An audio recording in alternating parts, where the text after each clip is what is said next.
दोस्तों एक और बेहतरीन कॉमिक्स में जिसकी स्टोरी आपको बहुत ही अच्छी और बेहद बेहतरीन लगेगी आपको, उस स्टोरी को लेकर के मैं आपके सामने आया हूँ। अच्छी प्रिंट, अच्छी और ड्राइंग, अच्छी आर्ट के साथ अच्छी स्टोरी। अब मरेगा परमाणु।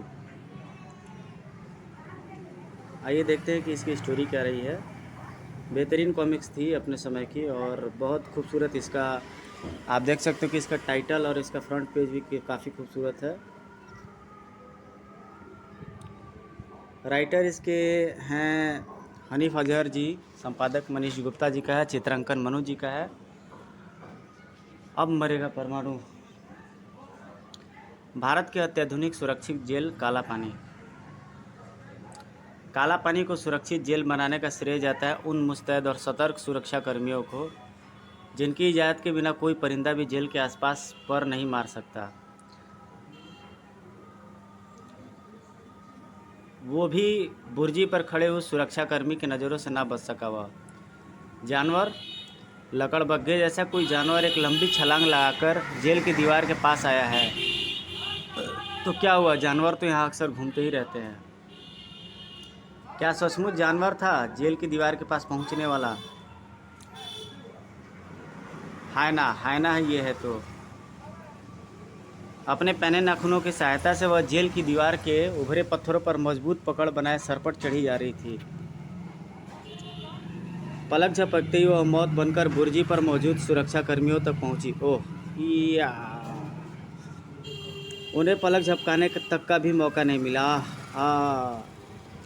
जैसे कोई लकड़बग्घा खुशी से चीखा हो। उस चीख के ठीक एक पल बाद ही जेल के मुख्य द्वार पर खड़े सुरक्षा कर्मियों के गले में आ पड़े हुए फंदे, जो उनके लिए मौत के फंदे साबित हुए। खच, बेचारे फंदेबाज था ये। और अब हायना के पास पहुंच चुका था। रास्ता साफ है, आओ चले। चलो ही। दोनों आगे बढ़ गए। हायना और फंदेबाज के बारे में जानने के लिए इच्छुक पाठक बंधु परमाणु सीरीज की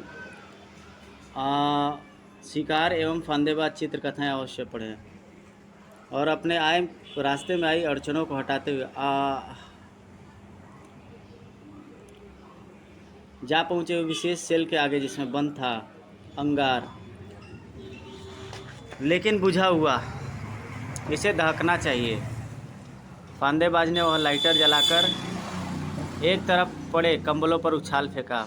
भक, जलते हुए कंबलों को यूँ अपने शरीर से लिपटाया उस शख्स ने जैसे कोई माँ वर्षों बाद मिले अपने बच्चे को लिपटाती है। सिर्फ कुछ पलों बाद ही हा हा हा हा हा हा, अब दहक गया है अंगार और दहकते अंगार को कैद रख पाए इतना जिगरा नहीं है इन फौलाद की छड़ों में। हा हा हा हा हा। अपनी तपिश से लोहे की मोटी सलाखों को पानी की तरह पिघला देने के बाद आज़ाद था अंगार। मैं तुम दोनों का बहुत आभारी हूँ। कौन हो तुम? जेल से क्यों आज़ाद कराया तुमने मुझे? हमारे साथ आओ अंगार, सब पता चल जाएगा। बेहिचक उन दोनों के साथ चल दिया अंगार।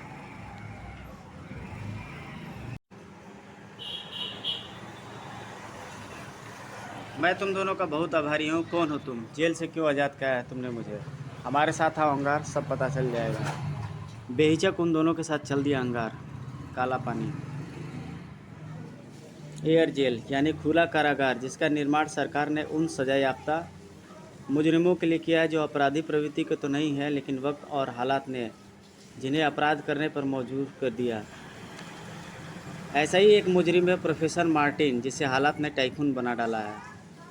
पूर्व प्रकाशित टाइकून पढ़कर आपको यह जरूर जानना चाहिए कि प्रोफेसर मार्टिन टाइकून कैसे बना। वह शख्स न जाने कैसे उस ओपन एयर जेल में प्रोफेसर मार्टिन तक आ पहुंचा था। गैर कानूनी तरीके से तुम मुझे कहाँ और क्यों ले जाना चाहते हो और तुम कौन हो? तुम मेरे साथ चलो प्रोफेसर, सब जान जाओगे। सॉरी मिस्टर, हालातों ने मुझे अपराधी बनाकर इस जेल में पहुंचा दिया तो क्या? कानून की इज्जत मैं अभी भी करता हूं, इसलिए मैं तुम्हारे साथ नहीं जाऊंगा, बल्कि तुम्हें गैर कानूनी ढंग से जेल में प्रवेश करने के जुर्म में पकड़वाऊंगा। जिसने मुझे तुम्हें लेने भेजा है प्रोफेसर, वह तुम्हें हर हाल में चाहता है, इसलिए मैं तुम्हें लेकर ही जाऊंगा। यह तरीका अपनाकर बुरी तरह हैरान प्रोफेसर मार्टिन कुछ समझ भी नहीं पाया कि जकड़ लिया गया। और बेहोश कर दिया गया। गुड़ाकर जो काम करने की सोच लेता है उसे पूरा करके ही दम लेता है, अपने रास्ते में आई हर अड़चन को हटाते हुए।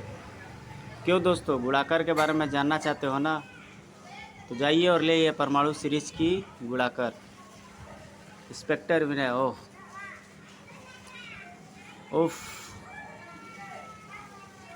ओपन एयर जेल के गार्डों के कथन से यह साबित होता है कि प्रोफेसर मार्टिन को गुड़ाकर ले गया है, और यहाँ के सबूत बताते हैं कि इस जेल में कैद अंगार को छुड़ाकर लेकर गए हैं। फंदेबाज और हायना। जेल से छुड़वाने और छूटने वाले दोनों का संबंध परमाणु यानी मुझसे है। इसका मतलब जरूर कहीं ना कहीं ऐसी योजना बन रही है जिसका निशाना परमाणु है। लेकिन अभी तक ये समझ में नहीं आया कि वे प्रोफेसर मार्टिन को अपने साथ क्यों ले गए। वह तो परमाणु और इंस्पेक्टर विनय का शुभचिंतक है, क्योंकि उनकी वजह से उसके 2 बच्चे। सर, आपके लिए ये मैसेज। वायरलेस लेकर कान से लगाते ही उछल पड़ा विनय। ओह क्या? नो, ये नहीं हो सकता। ठीक है, मैं आ रहा हूँ। क्या हुआ इंस्पेक्टर? पता चल जाएगा, आओ मेरे साथ। आंधी तूफान से जीप को भगाता इंस्पेक्टर विनय। जल्दी ही। ओह नो, इनका चेहरा बुरी तरीके से विकृत है, लेकिन मैं इन्हें अच्छी तरह पहचानता हूँ। ये तो प्रोफेसर मार्टिन के बच्चे पिंकी और विनू है। उफ, इनकी यह हालत किसने की? और मैंने तो इन्हें हॉस्टल में छोड़ रखा था। ये यहाँ कैसे? उफ।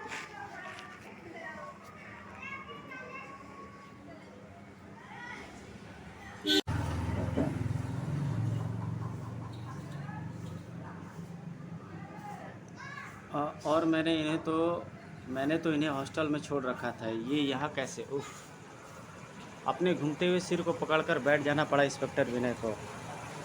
उफ, ये क्या हुआ? मैं प्रोफेसर मार्टिन को क्या जवाब दूंगा?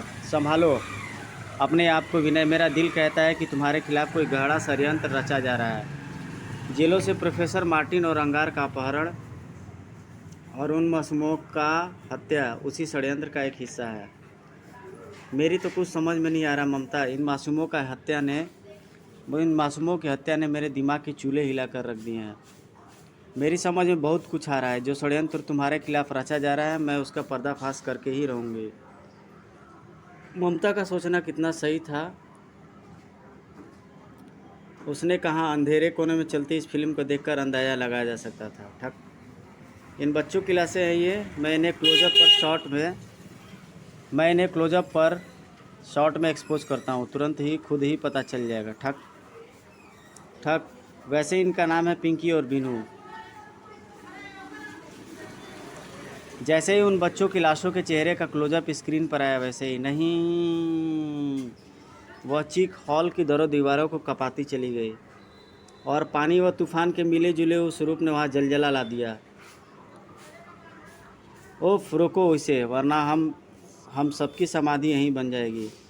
नहीं नहीं नहीं, मेरे बच्चों को कुछ नहीं हो सकता। नहीं, जिसका नाम था टाइफून। हलक फाड़कर चीखा वह शख्स। टाइफून, प्लीज़ अपने सामान्य रूप में आ जाओ और मेरी बात पूरी तरह सुनो। मैं तुम्हें बता सकता हूँ कि तुम्हारे बच्चों का हत्या का जिम्मेदार कौन है। जादू सा असर किया उस शख्स की बातों ने। प्रोफेसर मार्टिन में बदलता चला गया टाइफून। और फिर बता कौन है मेरे बच्चों के तबाही का जिम्मेदार? बता, वरना फिर विनाश के रास्ते पर निकल पड़ेगा टाइफून और ज़मीन को डुबो कर रख देगा।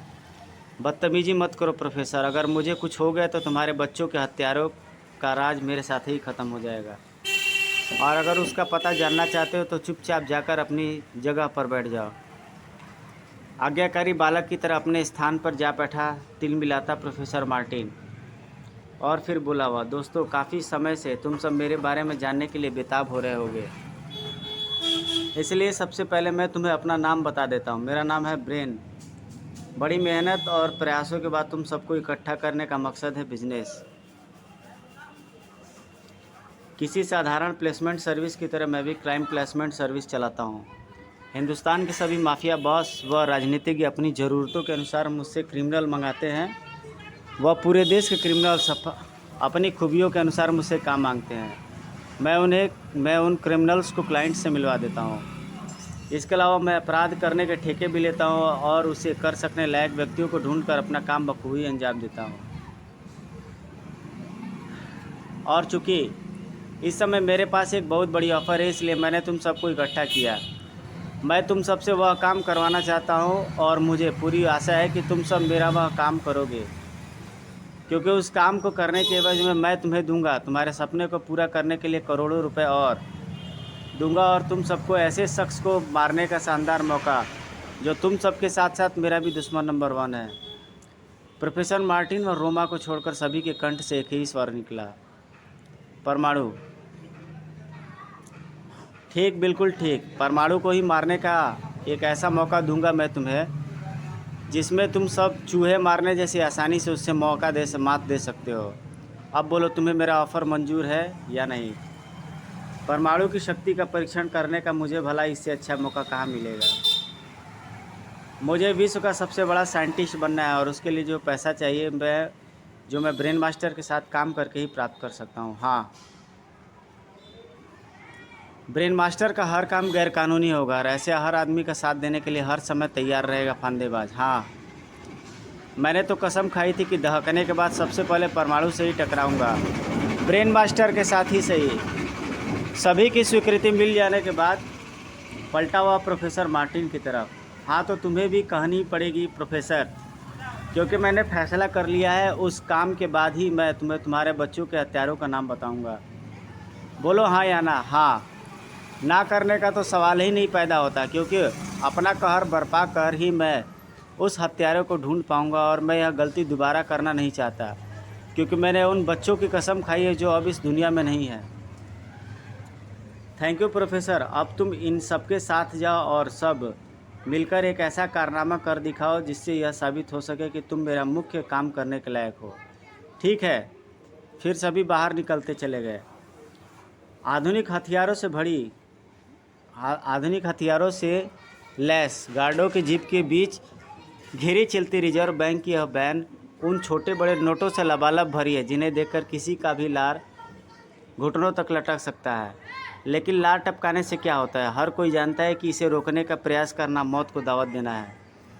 लेकिन अगर प्रयास इस तरह का हो तो कोई क्या करे?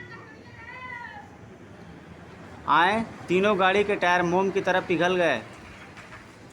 कब, कैसे हुआ ये? जवाब की तलाश में अगली जीप पर सवार गार्डों पर पड़े हुए फंदे और उन्हें लाश में बदल गए। खच खच खच। पिछली जीप वाले गार्ड्स, उन पर टूटी कई रुपयों में वह मुसीबत। अरे ताड़ धाड़, मधुमक्खियों के झुंड की मानिंद दबोच लिए गए सभी गार्ड। हा हा हा हा हा हा हा हा हा। धूम धड़ाक, ओह आह। ठीक उसी पल भड़ाक से खुल गया वैन का दरवाज़ा, भड़ाक, और वैन के अंदर से कूद पड़े हुए तीनों गार्ड। हमें ऐसे ही किसी समय के लिए वैन के अंदर बिठाया गया था। सभी को ख़त्म करने के लिए अभी अपनी गनें सीधी भी नहीं कर पाए थे वे तीनों की उखाड़ दिए गए पानी की उन तेज़ धाराओं ने उनके पाँव सर ओह ठम धड़ाम वैन से टकराकर जब वे गिरे तो या ही पल भर में ही फाड़ कर रख दिया आयना ने उन तीनों का। ही। इसी के साथ हा हा हा हा लूट सफल हो गई। हा हा हा हा हा। नहीं, लूट सफल नहीं हुई और ना होगी। तुरंत ही संभलकर परमाणु ने उछाल फेंका सभी गुड़ाकरों को। इन्हें अपने शरीर से निपटने का मौका देना मुसीबत को दावत देने के समान है, लेकिन इनसे निपटने के लिए मुझे असली गुड़ाकर से निपटना होगा, क्योंकि ये तो कुछ पलों में वैसे भी गायब हो जाएंगे। तड़ाक धड़ाक, फिर धड़ाम। जिसने उसकी चेतना को अंधेरे के दुनिया में ढकेल दिया था। असली गुड़ाकर पर परमाणु का प्रचंड वार था, वह जिसने उसकी चेतना को अंधेरे की दुनिया में धकेल दिया। धड़ाम। अब लेकिन परमाणु के संभलने से पहले ही उसके गले में पड़ गया वह फंदा। ओह, अब एक झटके में तेरे धड़ से अलग होगी तेरी गर्दन। गर्दन अलग करने के लिए बाजू में ताकत की ज़रूरत होती है। ऐसे आह, अरे भड़ाक से दीवार से टकराया फंदेबाज। तभी हमला किया है मैंने। परमाणु, मजबूरी है मेरी, मैं तेरे मीठे मीठे खून से अपने हलक तर नहीं कर सकती, लेकिन मैं तेरे शरीर पर ऐसे घाव तो बना सकती हूँ जिससे देखकर मुझे सुकून मिले। ताड़ धड़ाक भड़ाक। नाच उठे उसकी आंखों के सामने चांद सितारे। ओह ओह, क्या हुआ परमाणु, हाथ पैरों में जान नहीं है क्या, मुकाबला क्यों नहीं करता? हायना बनी रोमा मेरी असलियत जानती है, वह इसलिए मुझे मारना नहीं चाहती क्योंकि वह मेरे विनय वाले रूप से प्यार करती है, लेकिन साथ ही वह यह भी जानती है कि मैं उस पर हाथ नहीं उठा सकता, लेकिन किसी तरह इसे बेबस तो करना ही होगा। ये हिंसक होती जा रही है, ताड़, लेकिन इसे बेबस करूँ तो कैसे?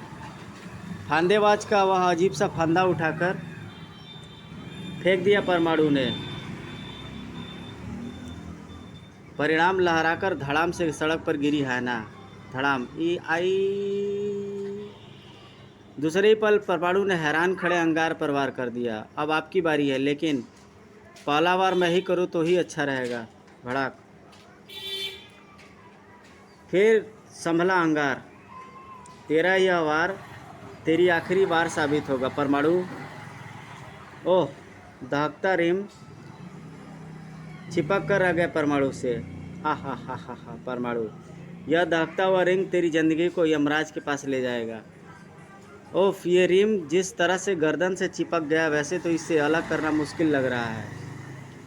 ये ठंडा हो तो बात बने, वरना ये मेरी एस्बेस्टस की पोशाक को कुछ ही पलों में जलाकर मेरे शरीर तक पहुंच जाएगा। लेकिन यह ठंडा हो कैसे? यहाँ तो आसपास कहीं पानी नज़र नहीं आ रहा। अचानक परमाणु की नज़र पास ही खड़े टाइफून पर पड़ी। यह तो बगल में छोरा और गांव में ढिंढोरा वाली बात हो गई। पानी का भंडार मेरे सामने मौजूद है और मैं पानी ढूंढ रहा हूँ। लपक कर टाइफून से लिपट गया परमाणु। अब तो उस दहकते रिम में ठंडा होना ही था। धन्यवाद प्रोफेसर मार्टिन। आग का यह खेल अब तू ज़्यादा देर तक नहीं खेल पाएगा अंगार। वैसे अब मैंने तेरा इंतज़ाम सोच लिया, और वह इंतज़ाम है वह वाटर पाइपलाइन। इस तरह बचने से क्या होगा परमाणु, मैं तेरे जिस्म को इससे भी भयंकर आग से लपेट दूंगा। उस लाइन के पास पहुंचकर उस पर लगा व्हील। एक झटके से पानी व्हील को उड़ाकर पाइपलाइन से आज़ाद हुआ। सू आ गया पानी की चपेट में। ओह,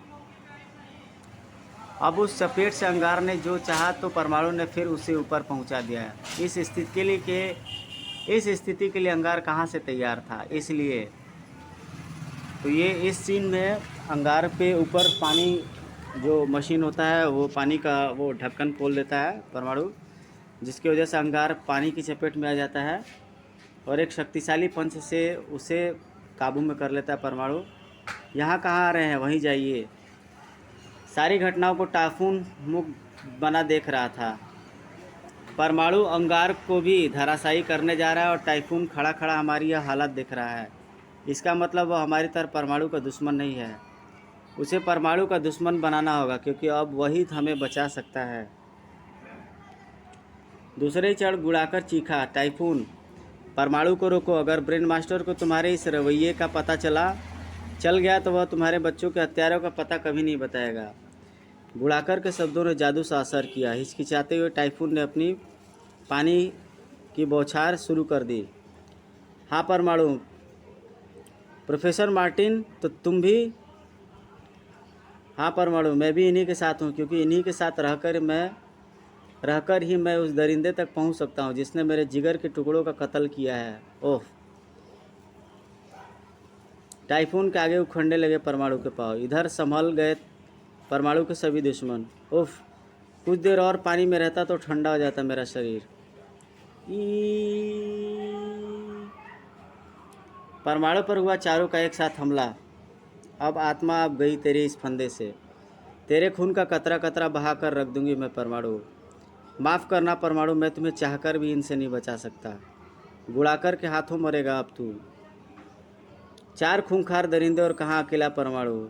यह हाल तो उसका होना ही था। आह, भड़ाक। अब परमाणु पर अंतिम वार ही करना था अंगार। घुड़ाकर और फंदेबाज ने की चीख पड़ी, है ना, रुक जाओ। परमाणु को तुमने इतनी आसानी से मार दिया तो इसे तड़प तड़प तो कर मरता देखने का मज़ा कैसे आएगा।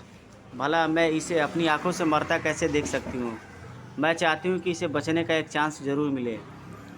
शैतानी चमक उभर आई फंदेबाज की आंखों में। ठीक कहा है ना ने, परमाणु को तो तड़प तड़प कर ही मरना चाहिए। इन वैन की नोटों से खाली करो, इस वैन को नोटों से खाली करो, मैं इसको तड़पा तड़पा कर मारने का इंतज़ाम करता हूँ। कुछ देर बाद ही। क्यों परमाणु, इस तरह मरना तो पसंद है ना तुम्हें? खौं खौं खौं खौं। तो ये लोग परमाणु को वैन ठीक इसके ऊपर खड़ी करके उसके ऊपर वैन को लटका देते हैं। लेकिन अब बकवास नहीं, चलो हमारे साथ। हायना को लगभग खींचते हुए वह सब ले जाते रवाना हुए सभी। छोड़ गए परमाणु को ठीक मैट के मुंह में फंसाकर। ओफ, इस स्थिति में 100% मौत है मेरी। भारी वैन जिस रस्सी से बंधी हुई है वह किसी भी समय पूरी जल जाएगी और वैगन के गिरने की वजह से मेरी चटनी बन जाएगी। ऐसी स्थिति में प्रोफेसर ही कुछ कर सकते हैं, लेकिन वे कुछ कर क्यों नहीं रहे हैं? क्या बात है? खौं खौं खौं खौं। परमाणु को तभी सुनाई दी प्रोफेसर की आवाज़। परमाणु, ये मैं बोल रहा हूँ, तुम जिस स्थिति में फंसे हुए हो मुझे उसकी खबर है।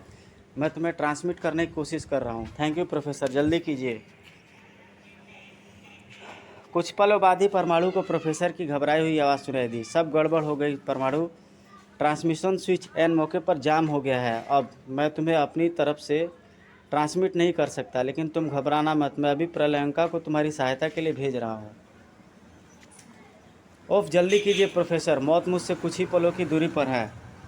घबराना नहीं परमाणु, मैं तुमसे संबंध विच्छेद करके प्रलयंका से संबंध बनाता हूँ। घबराना नहीं, मैं उसे भेज रहा हूँ। मस्तिष्क में चुप्पी छाने के साथ ही परमाणु को मौत फिर दिखाई देने लगी सामने। रस्सी किसी भी समय पूरी जल सकती है। मैं प्रलयंका के पहुंचने की प्रतीक्षा नहीं कर सकता। मौत से बचने के लिए मुझे खुद ही कुछ करना होगा, लेकिन क्या?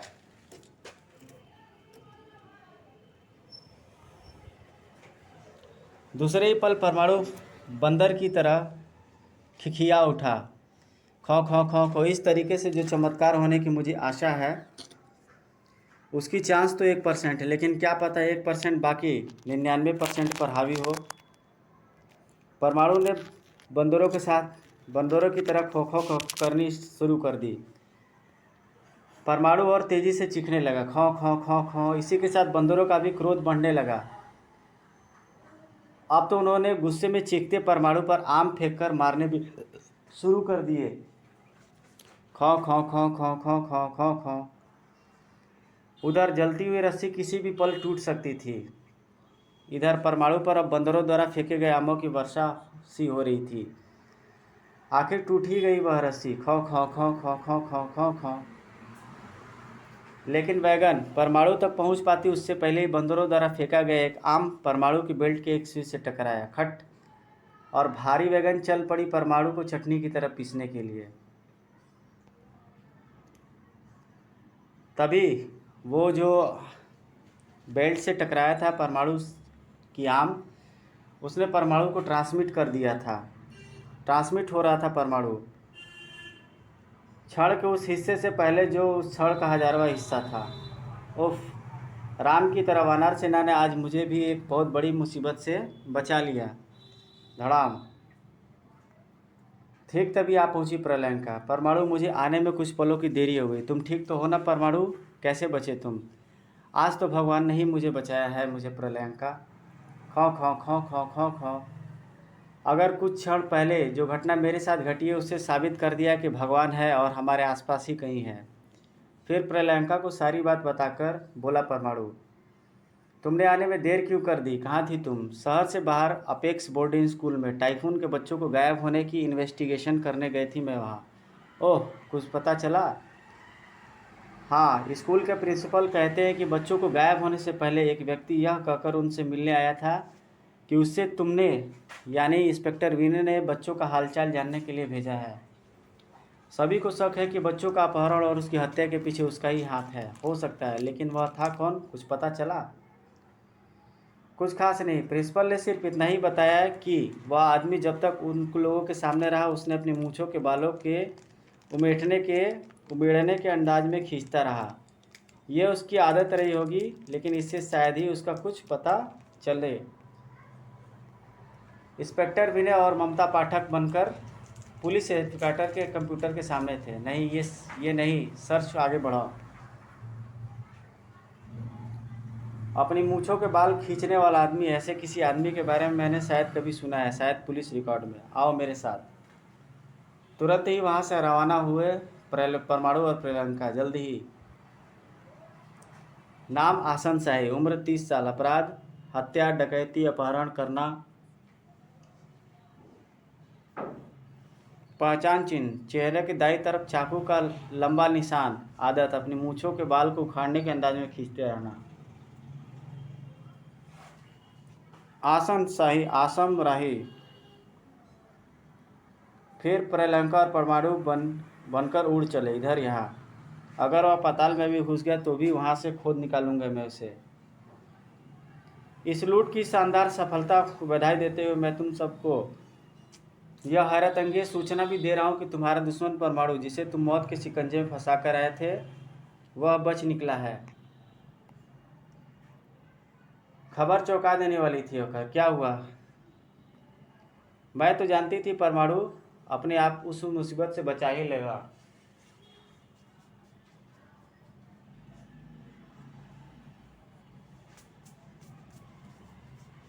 कमाल है, जाने कौन सी शक्ति उस कमबख्त परमाणु के पास कि कैसी भी मौत में फंसा बच निकलता है। परमाणु के पास जो अद्भुत शक्ति है दोस्तों, वह उसका दिमाग है। उस दिमाग की बदौलत वह मौत के हर जबड़े को तोड़कर बच निकलता है। लेकिन अपने दिमाग के बल पर जिस जाल में मैं उसे फंसाऊंगा, उससे उसकी आत्मा भी आज़ाद नहीं हो पाएगी, नहीं हो सकती। वह हर हाल में मरेगा और उसे मारने वाले होगे तुम सब। लेकिन तुम वह अपना जाल फैलाओगे कब? आज, अभी आओ मेरे साथ। सभी को लेकर ब्रेन मास्टर आ पहुँचा यहाँ। वजीराबाद के निज़ाम के बारे में तुमने सुना ही होगा। मैं उनके बारे में बात कर रहा हूँ। हिंदुस्तान का सबसे अमीर आदमी होने का गौरव प्राप्त है उसे, और यह गौरव उसे हासिल है उस खजाने के कारण जिसमें मौजूद है कई मन सोना, बहुमूल्य हीरे जवाहरात और बेशकीमती हीरे और पन्ने। फिलहाल ये खजाना निज़ाम की मिल्कियत है, लेकिन आने वाले दिनों में ऐसा नहीं होगा, क्योंकि मेरा एक क्लाइमेक्स सताता है कि यह खबर सरकार के हाथ न लगे, न निज़ाम के पास ही जाए। वह इस खजाने को खुद हासिल करना चाहता है, और चूँकि इसको हासिल करने के लिए उसने मुझे 50 करोड़ का चेक दिया है, इसलिए मैं चाहता हूँ कि तुम मेरे लिए वह निज़ाम का खजाना लूटो। सरकार ने इस खजाने को अधिग्रहण करने का फैसला कर लिया है। कुछ ही दिनों में सरकार इस बेशकीमती खजाने पर कब्जा कर लेगी और निज़ाम को उसके बदले देगी सिर्फ 70 अरब रुपये। मुझे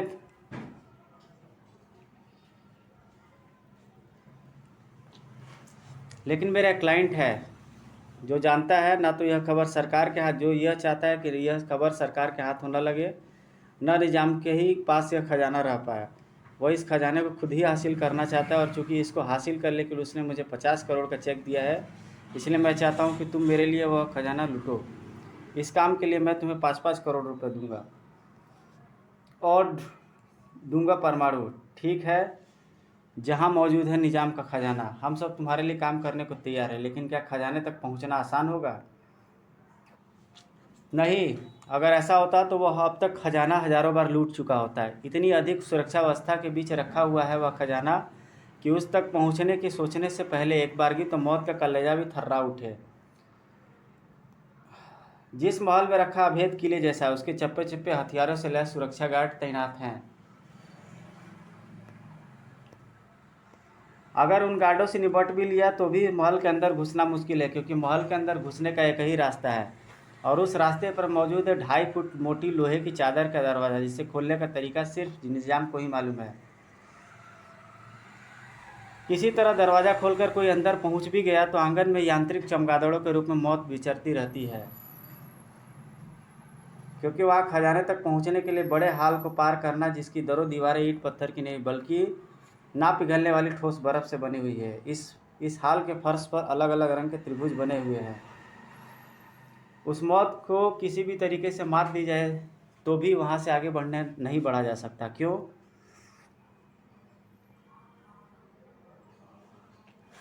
उस हॉल से होकर उस रास्ते से होकर उस हॉल को पार किया जा सकता है, लेकिन ऐसा वही कर सकता है जो जो उन त्रिभुजों को जानता हो, क्योंकि त्रिभुज पर पाँव रखने का मतलब है हॉल में एक बेहद तेज कर्कश आवाज़ होगा। और ये तो तुम शायद जानते हो कि बर्फ़ के बने उस महल में ध्वनि का क्या असर होगा। तेज़ ध्वनि के प्रभाव से बर्फ़ का पूरा बहन महल भरभरा कर गिर पड़ेगा और वहाँ मौजूद व्यक्तियों की समाधि बना देगा। ओह, इतना मुश्किल। हाँ, इन सब के बावजूद तुम पहुँच सकोगे आगे तक। कैसे मात दोगे मौत की इन मुश्किलों को?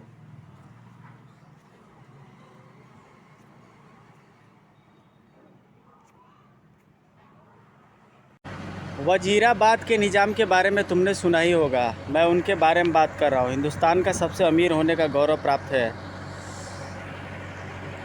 इस खजाने के कारण, जिसमें मौजूद है कई मन सोना, बहुमूल्य हीरे जवाहरात और बेशकीमती हीरे और पन्ने। फ़िलहाल ये खजाना निज़ाम की मिल्कियत है, लेकिन आने वाले दिनों में ऐसा नहीं होने वाला, क्योंकि कैसे सभी को शक है कि बच्चों के अपहरण और उनकी हत्या के पीछे उसका ही हाथ हो सकता है, लेकिन वह था कौन? कुछ पता चला? कुछ खास नहीं। प्रिंसिपल ने सिर्फ इतना ही बताया था कि वह आदमी जब तक उनके सामने रहा अपनी मूँछों के बालों को उमेटने के अंदाज में खींचता रहा। ये उसकी अंदाज रही होगी, लेकिन शायद ही इससे कुछ पता चले।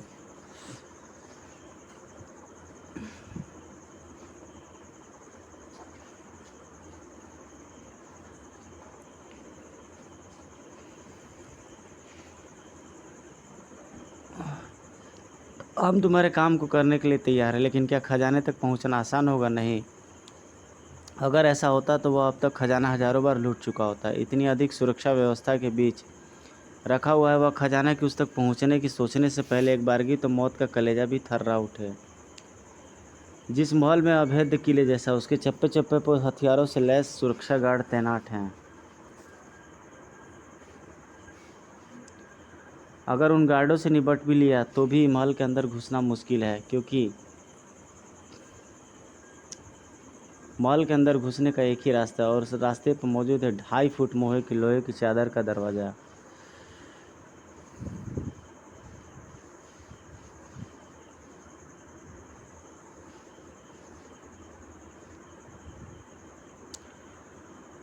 तो क्या तुम पहुंच सकोगे उस तक? कैसे मात दोगे मौत की इन मुश्किलों को? इन मुश्किलों को मात देना हमारा काम है। तुम यह बताओ कि जब खजाने तक पहुंचना इतना मुश्किल है तो परमाणु वहां कैसे पहुंचेगा?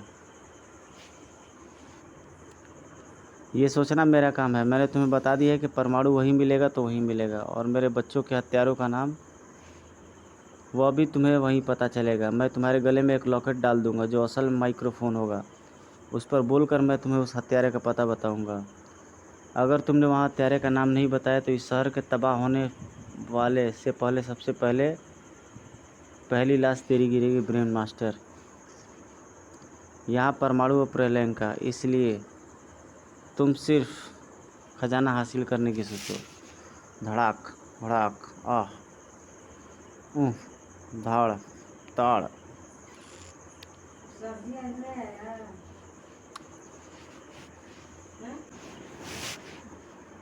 ब्रेन मास्टर, आह, धाड़ भाड़ ताड़। तूने बच्चों का अपहरण क्यों किया? बता, तुझे मौत भी आने से नहीं रोकूंगा मैं। घिघिया उठा, आसान रही। मैंने उन बच्चों को नहीं मारा परमाणु। हाँ, मैं स्कूल से उसका अपहरण करके ज़रूर लाया था, और ये काम मैंने किया है क्राइम प्लेसमेंट सर्विस के लिए। मैंने बच्चे उन्हें ही सौंप दिए थे। Crime placement service? अगर तूने मुझसे झूठा बोला है आसान रही, तो समझ ले तेरी ज़िंदगी के बहुत कम दिन बाकी हैं। कर आओ प्रलयंका, अब हमारा निशाना होगा क्राइम प्लेसमेंट सर्विस। तभी परमाणु के मस्तिष्क में गूंजी वह आवाज़। परमाणु, तुम मेरी आवाज़ सुन रहे हो ना? तुरंत मेरे पास पहुंचो। प्रोफेसर साहब, मुझे तुरंत बुला रहा है प्रलयंका। लगता है कोई इमरजेंसी है। तुम क्राइम प्लेसमेंट सर्विस पहुंचकर सच्चाई का पता करो। मैं जाकर प्रोफेसर से मिलता हूँ। ठीक है। प्रलयंका से तुरंत ही अलग होकर परमाणु पहुंचा प्रोफेसर के पास। अभी कुछ देर पहले वजीराबाद के निज़ाम ने वजीराबाद रेडियो स्टेशन से एक अपील जारी की है, जिसमें उसने मदद के लिए तुम्हें शीघ्र ही वजीराबाद पहुंचने की गुहार की है। ठीक है प्रोफेसर, मैं तुरंत रवाना होता हूँ। वजीराबाद के निज़ाम जैसे दौलतमंद व्यक्ति पर आखिर क्या मुसीबत आन पड़ी जो वह मेरी मदद चाहता है। वजीराबाद के निज़ाम पर आई मुसीबत हायना, फंदेबाज, अंगार, गुड़ाकर और टाइफान के रूप में थी। ओह धाएँ। खजाना महल के लोहे के दरवाजे के ठीक सामने खड़े थे। वाह गुड़ाकर वाह, जवाब नहीं तुम्हारे गार्डों का बंटा ढार करने के लिए है और हम हैं बेरोक। ठीक खजाना महल के तक पहुंच गया है कि बिना बेरोक टोक हम ठीक खजाना महल के सामने पहुंच गए हैं। यहाँ से आगे शुरू होता है मेरा काम, क्योंकि मेरा ताप ही इस मोटे लोहे के दरवाजे में रास्ता बना सकता है। रास्ता बन के आओ। पहले अंगार और फिर सभी उस रास्ते में प्रवेश करके वहाँ पहुँच गए खजाना महल के आंगन में। खजाने तक पहुँचने वाले रास्ते में आई 2 मुश्किलों से तो हम निपट लिए, अब बाकी बची तीसरी, जो है यांत्रिक घातक मान चमगादड़ों के रूप में। क्रिंग क्रिंग क्रिंग, बचो इनसे। क्रिंग क्रिंग क्रिंग, इन्हें ख़त्म करने की सोचो वरना ये हमें ख़त्म करने में सफल हो जाएंगे। इन्हें ख़त्म करने के लिए कुछ सोचने की ज़रूरत नहीं, बस कुछ करने की ज़रूरत है। एक के बाद एक कई फंदे उछालता चला गया फंदेबाज, जिसमें फंस गए थे वे यांत्रिक चमगादड़। और फिर भाट फट टप, जोश में आ गया अंगार भी। शाबाश फंदेबाज, मैं भी तुम्हारे साथ हूँ। फंदेबाज का कमाल देखकर अंगार को भी जोश आ गया। फिर तो उन्हें चमगादड़ों को ख़त्म करके आगे बढ़ने में ज़्यादा देर नहीं लगी। अब हमारी मंजिल है ठोस बर्फ़ का बना हुआ महल। सभी ने धड़कते दिल से अपने कदम आगे बढ़ा दिए। हाँ, ये त्रिभुज सुरक्षित है, हम सही रास्ते से आगे बढ़ रहे हैं। इन त्रिभुजों में सही त्रिभुज का अंदाज़ा लगाना मुश्किल है, कहीं हमारा पाँव किसी गलत त्रिभुज पर ना पड़ जाए।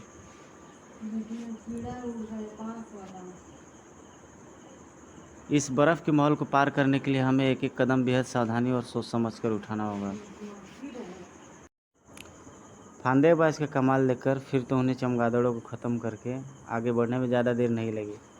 अब हमारी मंजिल है ठोस बर्फ़ से बना हुआ महल। सभी ने धड़कते दिल से अपने कदम आगे बढ़ा दिए। हाँ, ये त्रिभुज सुरक्षित है, हम सही रास्ते से आगे बढ़ रहे हैं। इन त्रिभुजों में सही त्रिभुज का अंदाज़ा लगाना मुश्किल है, कहीं हमारा पाँव किसी गलत त्रिभुज पर ना पड़ जाए। इस बर्फ़ के महल को पार करने के लिए हमें एक एक कदम बेहद सावधानी और सोच समझ कर उठाना होगा। जाए ओह, हो चुकी थी वह बात जिसका डर था। उस तेज़ कर्कश आवाज़ ने हिला दिया था बर्फ़ महल के दरों दीवारों को। वू वू वू वू वू वू। वहाँ मौजूद हायना, फंदेबाज, अंगार, गुणाकर और टाइफान के कलेजों को। उफ, तेज़ ध्वनि से बर्फ़ की दीवारें गिरने लगी। अब खैर नहीं हमारी, अब तो हम सबकी ठोस बर्फ़ की समाधि बने ही बने। तेज़ी से टूट टूट कर गिरने लगा था बर्फ़ का महल। हम मरने जा रहे हैं, कुछ करो। भड़ाक, वू वू वू, ठाम ओ। टाइफून ने दौड़ाया अपना वैज्ञानिक दिमाग। अंगार, संभालो अपने आप को, अपने ताप का प्रयोग करो। इस तरह इस बर्फ़ को पिघलाकर तुम हमें बचा सकते हो।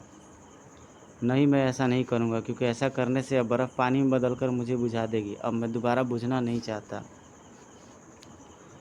बेवकूफ़ी भरी बातें मत करो अंगार, तुम्हें कुछ नहीं होगा। ये कार्बन डाइऑक्साइड गैस से बनी हुई सूखी बर्फ़ है। यह पिघलकर पानी नहीं बनती, बल्कि सीधे ही गैस बनकर हवा में उड़ जाती है। सच ऐसी बात है तो मैं तुरंत अपने ताप का इस्तेमाल करता हूँ। अंगार का ताप तुरंत ही गिरती हुई सूखी बर्फ़ को गैस बनाकर उड़ाने लगा। कुछ ही देर में सूखी बर्फ़ का वह महल गैस बनकर उड़ चुका था। वाह, पहले कभी ऐसा नहीं देखा, ऐसा कमाल। अब हम त्रिभुजों पर जैसे चाहे गुजर सकते हैं, क्योंकि जब हम बर्फ़ का महल ही नहीं रहा तो हम पर गिरेगा क्या। और अब उस दरवाजे के पीछे हमें मिलेगा खजाना। उफ, इतना विशाल खजाना, हाय कहीं इसे देखकर हम पागल ना हो जाए। तुम सभी को सही सलामत पागल खाने पहुँचाने के लिए मैं यहाँ पहुँचा हूँ। परमाणु परमाणु हाँ परमाणु, लेकिन तुम्हारे लिए श्यामा। धूम तड़ाक, ओह धड़ धड़ाक। निजाम के बुलावे पर मैं तुम्हें रोकने यहाँ पहुँचा हूँ। परमाणु के ताबड़तोड़ वारों से संभल कर परमाणु पर पहला वार किया फंदेबाजी। धड़ाक। तू यहाँ जैसे भी पहुँचेगा परमाणु, लेकिन तेरे यहाँ पहुँचने से ब्रेन मास्टर की वह बात पूरी हो गई कि तुम हमें यहाँ हर हाल में मिलोगे। ब्रेन मास्टर का वादा पूरा हुआ। अब हम उसके पास खजाना बाद में ले जाएंगे, पहले तुझे लाश में बदल ले। ओफ, ये क्या चक्कर है? तड़ाक। जिस ब्रेन मास्टर की बात कर रहे हैं उसे कैसे पता चला कि मैं यहाँ जरूर पहुँचूँगा? ओफ, ये बाद में सोचूंगा, पहले मैं इनसे निपटूँ वरना ये लाश में बदल डालेंगे मुझे। लेकिन परमाणु के कुछ कर पाने से पहले ही हायना की एक झपट्टा मारकर खींच ली परमाणु की बेल्ट। इस बेल्ट से तुम सभी कारनामे करते हो ना तुम, है ना? ओह, स्तब्ध रह गया परमाणु। बेहद तेजी से बचा उस वार से जिसे हायना को अपनी चपेट में लिया था। टनाक। हायना तो बेचारी गई कुछ देर के लिए। परमाणु ने कुछ देर डटकर उनसे मुकाबला किया, लेकिन कहाँ ठहर पाता वह अकेला असाधारण शक्ति के मालिक उन चारों दरिंदों से। अब मरेगा परमाणु। अंगार मुझ पर वार करने जा रहा है, उसकी वार की बदौलत मैं इस मुश्किल से बच सकता हूँ। शाबाश, यूं ही मजबूती से जकड़े रहो इसे। उधर अंगार ने अपने हाथ में थमे पिघले पीतल के मर्तबान को परमाणु की तरफ उछाला। इधर परमाणु ने अपनी सारी शक्ति संजोकर उस रस्सी को तेज झटका दिया जिसे असली गुड़ाकर ने पकड़ रखा था। परिणाम टड़ाक धड़ाक। परमाणु से टकराने वाली मुसीबत गुड़ाकर की बैटरी से टकराई। अरे, मेरी बैटरी नष्ट हो गई। अब अपने शरीर को निकालूँ ये फंदे, ताकि मेरा प्लान काम कर गया। ये बैटरी को नष्ट करने में सफल रहा और साथ ही गायब होते गुड़ाकर के इन रूपों से आज़ाद होने में। जिसका जूता उसी का सिर वाली कहावत चरितार्थ कर सकूं। फांदेबाज को उसी के फंदों में फंसाने में व्यस्त हो गया परमाणु। तभी कुछ देर बाद उस खतरे से बेखबर हो गया। परमाणु को ख़त्म करने के लिए यह अवसर देना एकदम ठीक रहेगा। अंगार द्वारा फेंका गया वह पिघलता बड़ा संदूक परमाणु पर मौत बनकर गिरता। अगर पानी की वह मोटी तेज धार बीच में ना आ जाती तो। छपाक। फिरकनी किसी तेजी से उधर घुमा अंगार, जिधर से पानी की धार आई थी, तो हतप्रभ हो गया। टाइफून, तुमने बचाया परमाणु को मौत के मुंह में जाने से। लगता है तुम अपने बच्चों के हत्यारों का नाम जानना नहीं चाहते। नहीं, अभी भी पहले की तरह बेताब हूँ मैं उस नाम को जानने के लिए, लेकिन अब मैंने फैसला कर लिया है कि मैं वह नाम परमाणु को खोकर हरगिज नहीं जानूंगा।